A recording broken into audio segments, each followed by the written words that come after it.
I'm going to challenge you right now to be super vulnerable and talk about, like, take us to the space like when you were at your lowest point, which I would imagine athletically was your sophomore year at Colorado. Yeah. Like, were you depressed? Did you lose confidence in yourself? Did you feel like you had let yourself down? Did you feel like you had failed? You know, I life coach a lot of athletes, and when they get in that space, they incorrectly think that they're not good enough. And like I told you, to me, competitive maturity knows that when those tough times come, it's not that I'm not good enough. It's just that this challenge is just this hard. You know, and so, like, I just have to see my way through it. But I imagine you weren't there. Like, were you depressed? Like, how tough was it? How dark was it? How lonely was it? You know, just take us there. I mean, like, yeah, I was definitely, like, that's probably, like, the lowest part of me to my life. Just, like, you know, just being depressed, like, to me, it's just, like, no matter what I do, I still wasn't going to play. You know, like, me being me, like, me, I've been played all my life. You know what I mean? I ain't never really, like, sat on the bench or, like, got 0 minutes. So, like, that was just kind of frustrating for me. It's like, no matter what I do, I'm not going to play.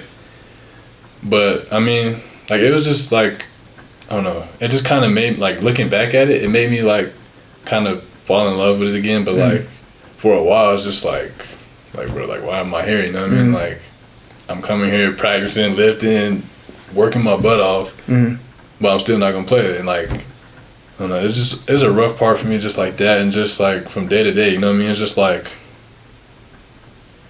you know, I'm like not dreading it, but like it's kind of like part of me is just like, dang, like I got practice today, like I'm gonna go in here and work out, you know, like I just didn't understand the mental side of it. It's just like I'm gonna go in here and do this and then go back home, like repeat every single day, you know what I mean? Like go practice, go sit on the bench, go practice, go sit on the bench. Like that was just a rough part for me. Like I felt super isolated though, like.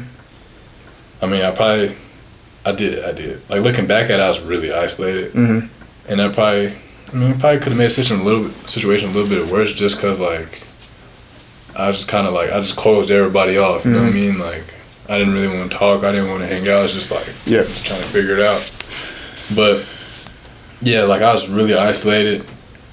And it was just rough. Like, I can't even put it into words. Like, there's just so much that went through my head. It's like, why am I here? I might as well go back home, go get a job or something. Like, it's a waste of time. So you like, lost. I lost. You lost confidence. Your swag was gone. You know what I mean? Yeah, like I wasn't the same me. When, you know when your swag, like your swag, when you went to Denver East 4-star, all this and that, where was your swag on a scale of 1 to 100? 1,000. And where was it? 1,000. Where was it when you were your lowest? There is low. Like I felt like, you know what I mean, like felt like nobody. Yeah. Like, you know what I mean? Just the way I came up, you know what I mean? Like just like I was the guy on my team, or if not wasn't the guy, then I was the second guy, whatever it was, whatever it may be. But like, you know, I was one of the main options on the team, and just going through that like kind of showed me, like, it humbled me. It did humble me.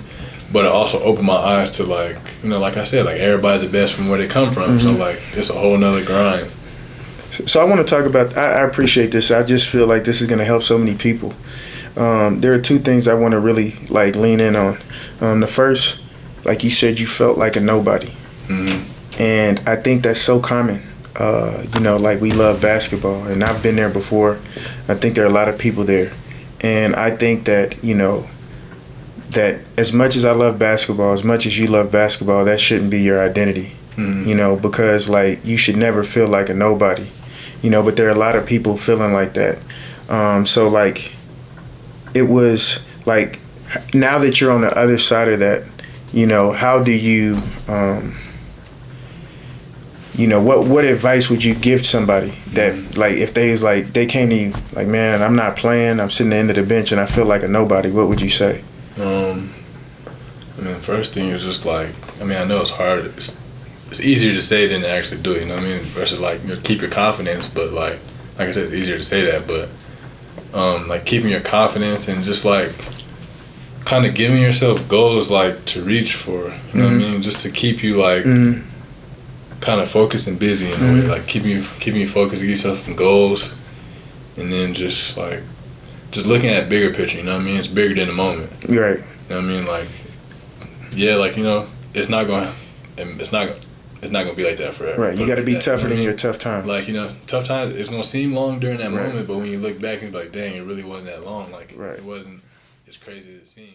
Underrated, we the underdogs, underestimated. Hey, Underdog fam, thank you so much for tapping in. Now, do me a favor, man. Subscribe, like, comment, share, do all the things. And until next time, keep fighting.